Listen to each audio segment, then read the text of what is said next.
Guys welcome back to my blog. तो हमने सुबह के 7:40 को ब्लॉग स्टार्ट कर दिया है। तो अभी गाइस है ना, हमको जाना है खेत में पराठ लेने के लिए, बीन्सों को खाने के लिए।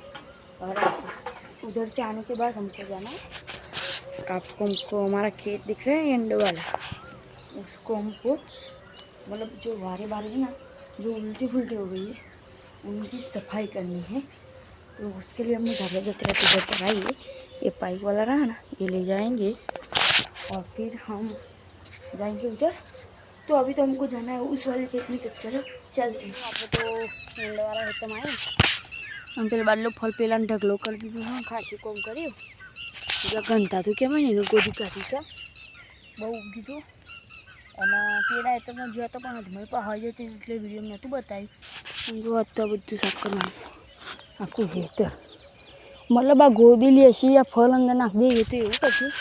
પણ તો અમારે હરકું કરવું પડશે ને. હા વાર જો પેલો બાતો વાર છે એવી કરી એ કેમ ફળ નાખ્યો એટલે એટલો લગાડવાનો.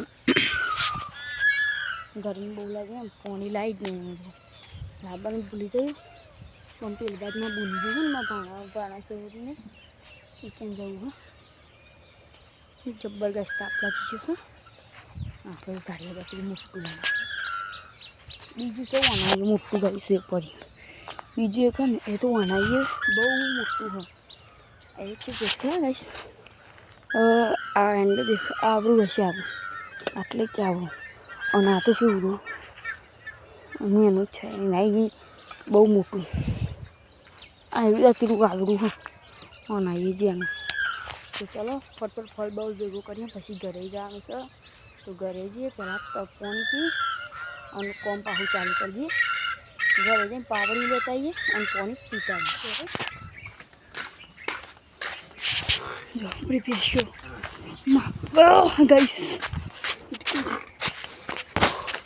પાછું જવાનું તો લઈને આવી ગયો તો જવાનું. તો ચાલો પાછા જઈએ. બીજી બોટલી ઉપાડીને ઘેર આવી જઈએ અને આવું કાઢવાનું છે ભેંસ માટે ખોણ. તો મને પૂછે આ શું છે ઉપર, હું ચલો તો હું બધું આ રહી ને એ ઠંડુ થતું હોય એટલે તોડ વળી કહેવાય. એટલે જો અંદર જ આ ઉપર પેલી એક થતું હોય ગરમ ને ગરમ રહે ને એ ઉપર તોડ વળી જાય એટલે અંદર ખોણ ઠંડુ થાય જ ને. ચાલો આપણે થોડું મિક્સિંગ કરી પછી કાઢી દઈએ, ગરમ લાવે ને એટલે.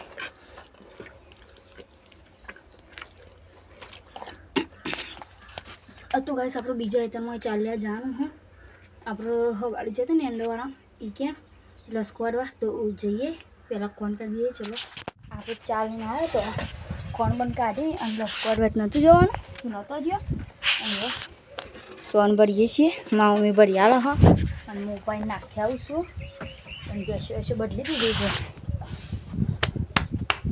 અને હજુ તો આપણે મા મમ્મીને ભેંસો દોરાવાની તે દોરી દેવું. મમ્મી સોન ભરસ આવું સોન ભરીને ભેંસો દોવાની, ભેંસો દોરીને ભેંસો મેળવાનું છે. તો જો તારે ખાવા બની ગયું, ઘઉંના રોટલા, સેવન શાક, ખીચડી. અને આવું આપણે બ્લોગ કેમ કરીએ તો હમણાં બ્લોગ પસંદ આવે તો લાઈક કરો, શેર કરો, સબસ્ક્રાઈબ કરો. જય માતાજી.